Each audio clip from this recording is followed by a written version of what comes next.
Não basta a prata ter atingido as máximas históricas, chamando a atenção de absolutamente todo o mercado, mas hoje acordamos com rumores de um grande banco americano, um suposto banco americano, que teria entrado em colapso depois de estar sendo liquidado nas suas operações de short na prata, tendo que pedir ajuda emergencial para o Fed para não entrar em colapso, e que isso vai criar ali toda a cadeia de quebradeira no mercado global. Será que tem algum tipo de verdade nesses rumores? E é sobre isso que eu quero falar no capítulo de hoje.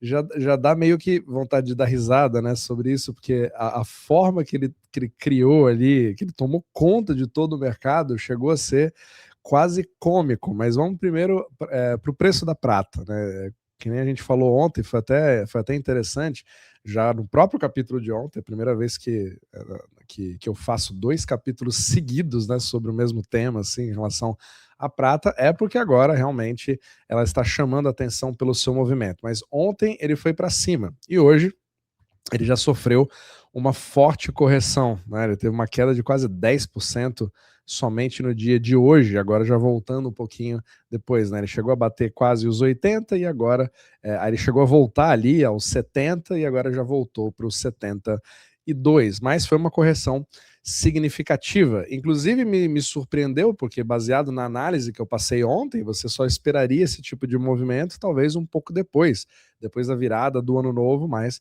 você teve esse movimento um pouco antes. Só que ele é esperado, né? Seja mais cedo ou mais tarde, ele acaba sendo esperado, porque você não consegue ter nenhum ativo que vá simplesmente para cima de forma parabólica, sem nenhum tipo de correção, né? Nenhum mercado funciona dessa forma. Mas agora vamos para o que interessa.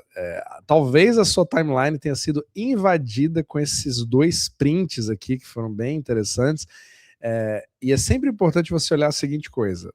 Você vê aqui, ó, report, né? Major bullion bank collapses after silver shorts liquidated. Então aqui você tem aqui um banco gigantesco, né? Um major bank, ele entrou em colapso depois de uma liquidação da posição de short. Ou seja, se o preço da prata sobe, quem está vendido na prata vai ter que cobrir aquilo, né? E pagar muito mais caro pela prata para poder entregar a prata que ele vendeu pegando emprestado, digamos assim, para poder fechar a sua posição, e aí você acaba tendo um processo de liquidação e toma prejuízo.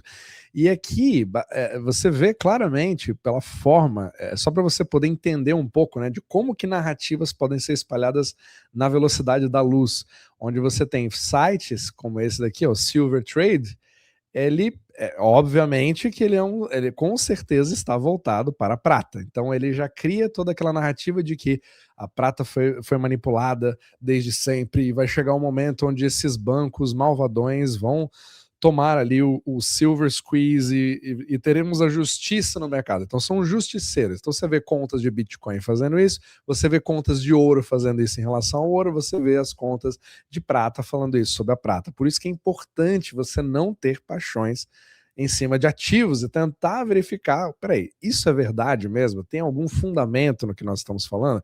E é sobre isso que a gente precisa entrar nesses detalhes. Então vamos ver aqui o teor do rumor em si que foi propagado em todos os lugares. Então alguém recebeu esse print dizendo a seguinte coisa: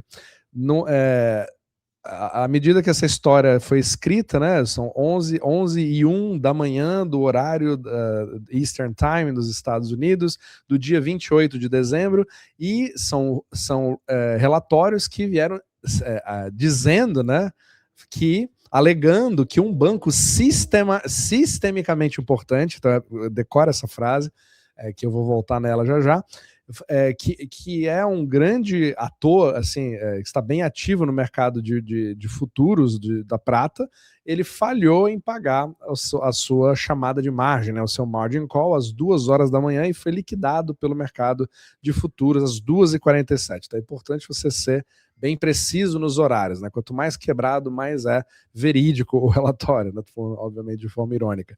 E aqui os relatórios eles estão censurando, né, o nome, eles estão resguardando o nome do banco, mas está confirmado que o Federal Reserve foi forçado a injetar, né, ou dar um pump de 34 bilhões no sistema bancário no seu fundo de emergência. Então, Overnight Repo Facility, que é o nosso famoso SRF, mas tem que colocar a palavra emergência, foi uma coisa emergencial. 34 bilhões, além dos 17 bilhões que já tinham sido injetados há 2 dias atrás, na sexta-feira de manhã. E esse banco está envolvido, está sendo descrito, né, o banco envolvido está sendo descrito como um dos maiores players nesse mercado de derivativos. Aí coloca aqui em vermelho, né, passando todos os riscos, todos os limites de risco, quebrando todos os tipos, né, de salvaguardas e exaurindo todas as linhas de crédito. Pronto, você criou essa história e ela foi simplesmente replicada na internet inteira e já criou-se a total certeza de que agora nós teremos o famoso colapso. E aí, e essa parte é engraçada, porque ele já envolve duas coisas aqui. Ele envolve o Systemically Important Bank e envolve o Standard Repo Facility, que é o SRF. Então agora, por que é importante a gente saber dessas coisas? Quem analisa aqui a parte do mercado, né, em relação à macroeconomia, acompanha esse podcast há bastante tempo, principalmente os membros, sabem que nós conversamos bastante sobre os GSIBs, que é o Global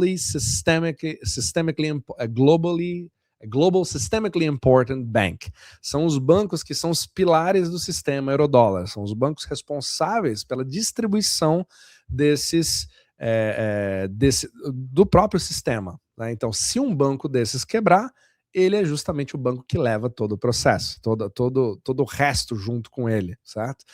E são os bancos que são os mais regulamentados, os mais monitorados e aqueles que sofrem hoje com aquelas regulamentações feitas ali em 2008, como o SLR, ESLR, RWA, todos aqueles que a gente fala bastante aqui no nosso podcast, mas principalmente na Universidade Omnimacro, que faz com que eles não consigam se expor tanto ao risco como eles gostariam. Então, quando você tem esse tipo de contrabalanço, primeiro, você teria que ter uma operação completamente escondida, mas que ao mesmo tempo faz parte dos balanços bancários e que você acaba sabendo que eles estão fazendo e que agora vai criar uma chamada de margem e que vai criar todo esse caos. Você percebe que não tem o menor cabimento.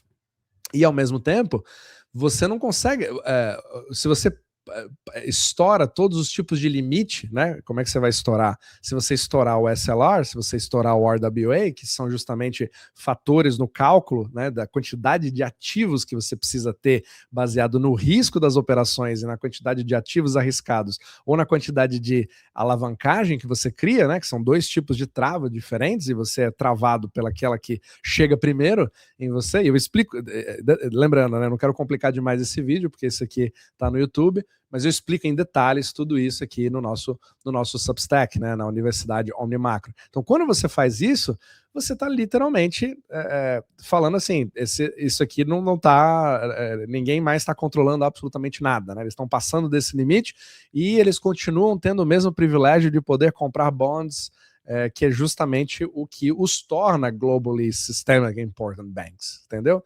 Então, quando você está só de você ver esse tipo de mensagem, você já vê claramente que a pessoa não sabe do que ela está falando, mas ela cria uma bela de uma história, porque o storytelling aqui está simplesmente maravilhoso, e o que importa é que isso viralize e que tenha toda ali uma teoria da conspiração por trás. Agora, estou dizendo que nada disso acontece, que não existem players no mercado de prata e que o preço da prata não está sendo manipulado de forma alguma?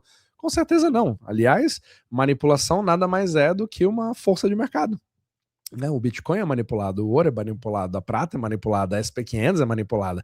Se você pensar em todo tipo de fluxo de capital passivo que entra na SP500, ela é totalmente manipulada. Afinal de contas, não tem nada a ver com a economia real. Só que aqui o objetivo é prosperarmos baseados nas regras do jogo como as temos. Mas você cair nas narrativas e achar que tudo vai entrar em colapso é um outro problema. Significa que você está se distanciando da realidade. Então a gente precisa literalmente separar o joio do trigo. Mas antes que eu me esqueça, né, se esse é um tipo de tema que você gosta, né, principalmente de mecânica monetária, como que funciona o sistema bancário, como que a liquidez do mundo é criada, como que de fato isso pode afetar os seus investimentos, você pode nos seguir aqui no Substack, né, onde você pode ver vídeos como esse de forma gratuita, de segundas a sextas-feiras, e para entender exatamente aquilo que eu falei sobre SLR, RWA, o que é um GSIB, como que tudo isso funciona, eu explico em detalhes isso daqui na Universidade Omnimacro, onde membros podem acompanhar aqui todos os detalhes, ver o que aconteceu, né, quais são as algemas dos bancos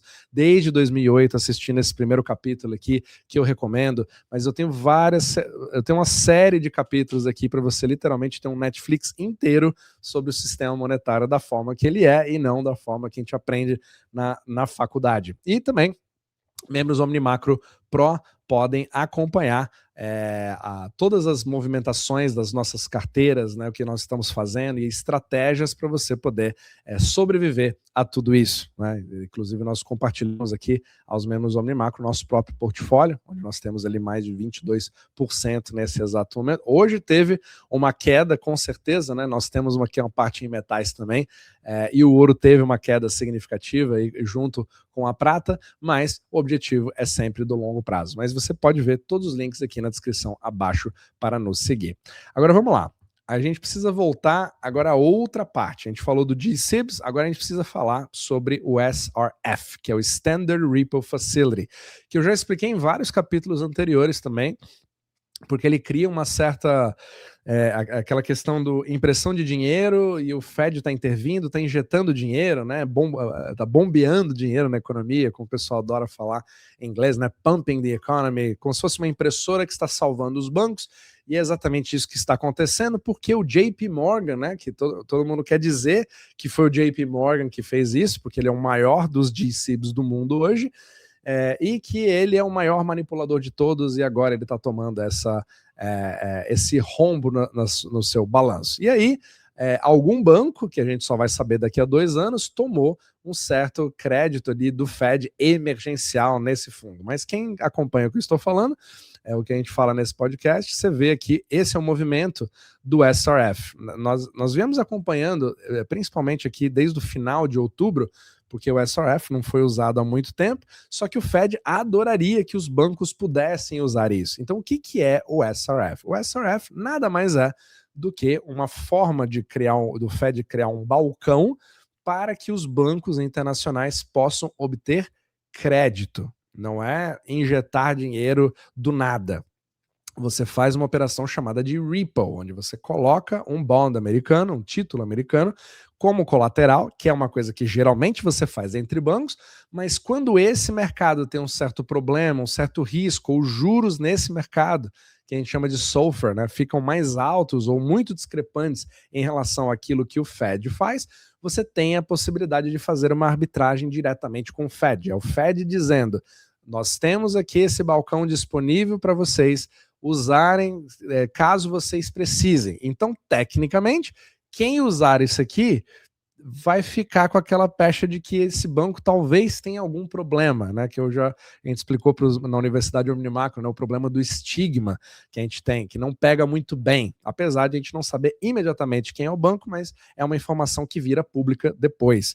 E aí fica aquela questão, né? Quem usou isso? Será que isso aqui é muito significativo? E se você olha os volumes, na verdade não tem nada a ver. Você atrelar esse movimento aqui não tem nada a ver com uma recomposição de balanço baseada em um short que você nem sabe se alguém deu.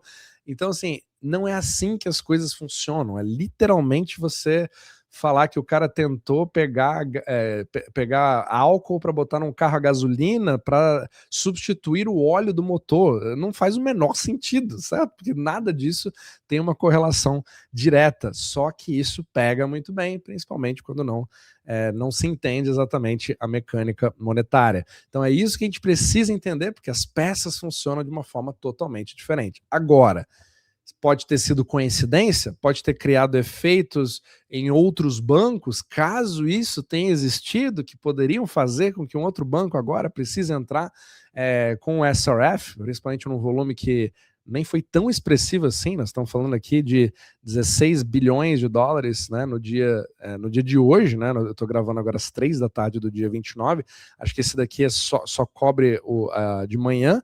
O volume aumentou um pouco, mas ele está longe de ser um dos maiores volumes, né? E nem se compara com o de 31 de outubro, que a gente já falou extensivamente sobre isso daqui. E, novamente, o problema que o Fed tem é que os bancos não estão usando isso aqui o suficiente, né? Se você quiser realmente entrar nesse tipo de detalhe. Mas é incrível como a gente tenta criar, né, esse tipo de ligação entre as coisas. E aí, agora para piorar, né, tem gente que vai em cima disso ainda, né, não estou querendo criticar necessariamente, mas eu prestaria um pouquinho mais de atenção, principalmente, né, esse cara aqui, ele viraliza muito na parte macro, ele é excelente para viralizar, só que ele sempre cria história sensacionalista, né? Hoje tá interessante minha pronúncia. E aí você vê aqui, ó, ele falando, olha, o rumor diz que um banco entrou em colapso, tal, com o margin call da prata a 2,47. Eu não posso verificar isso, mas o que eu posso verificar é muito mais interessante. O JP Morgan fez aqui uma filed, né? Ele aplicou ali para um relatório chamado de 8K. O 8K é um relatório que você coloca diretamente para a SEC americana, né, que é a CVM, equivalente à CVM nos Estados Unidos, para falar sobre alguma posição muito importante que o sistema deveria saber que está acontecendo com algum banco para evitar colapsos, né? E aí fala de toda a parte da posição deles em prata, etc., de 200 milhões em shorts para 700 milhões, 750 milhões em físico, etc. Eles mudaram essa posição de shorts, de derivativos, para comprar prata física. E aí ele literalmente fala assim, olha, não é isso, essa história de colapso pode ser ficção, mas agora a gente precisa se perguntar por que o JP Morgan, do nada, ele saiu de derivativos, que ele faz isso há décadas e quis agora a prata física. Só tem um problema nessa história. Essa história não existe. Não houve nenhum 8K feito pelo JP Morgan na SEC, só que o cara simplesmente conseguiu ali, sei lá, 350 mil views, 400 mil views, 1 milhão de views no tweet dele. E é bem engraçado, né? E aí os perfis mais sérios, né? Como esse daqui do Forward Guidance, que é uma pessoa que eu de fato recomendo, ele até usou o famoso meme, né? Never go full macro, né? Quando você vê os absurdos das teorias que acabam entrando e as pessoas nadam de braçada nisso para criar mais narrativas. Aí ele fala aqui, né? Acabei de acordar para uma teoria da conspiração absurda envolvendo o Standing Repo Facility do Fed para ser usado para financiar um rombo de um margin call do JP Morgan na prata que ia quebrar e outro banco vai começar a quebrar, tal. Gente, calma, relaxa.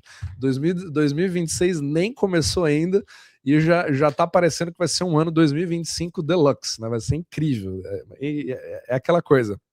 Esse tipo de conteúdo acaba exigindo que a gente precise voltar a falar sobre eles para evitar que você tome algum tipo de decisão baseada na emoção. Mas ela literalmente faz com que muitas pessoas, né, principalmente que têm uma posição em prata ou que têm dinheiro em conta de um banco como esse, comecem a ficar desesperadas e comecem a movimentar na hora, porque pessoas agem, né, de forma irracional nesses momentos. Então, como o próprio Brent Johnson fala, né, um dos temas dele que eu gosto de adotar na minha vida, quando todo mundo ao seu redor começar a perder a sua própria cabeça, né, esse é o momento que você não pode perder a sua e manter tranquilamente a calma e saber que mercados vão agir de forma irracional é muito mais tempo do que o seu portfólio consegue ficar solvente, né? Então vamos ver, obviamente, a cena dos próximos capítulos, mas a prata continua com os fundamentos como nunca, né? Tudo que eu falei no vídeo de ontem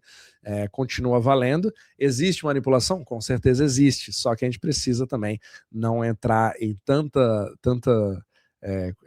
coisa frenética, né, numa velocidade incrível como temos agora, porque a forma que isso é propagado hoje em dia é literalmente na velocidade da luz.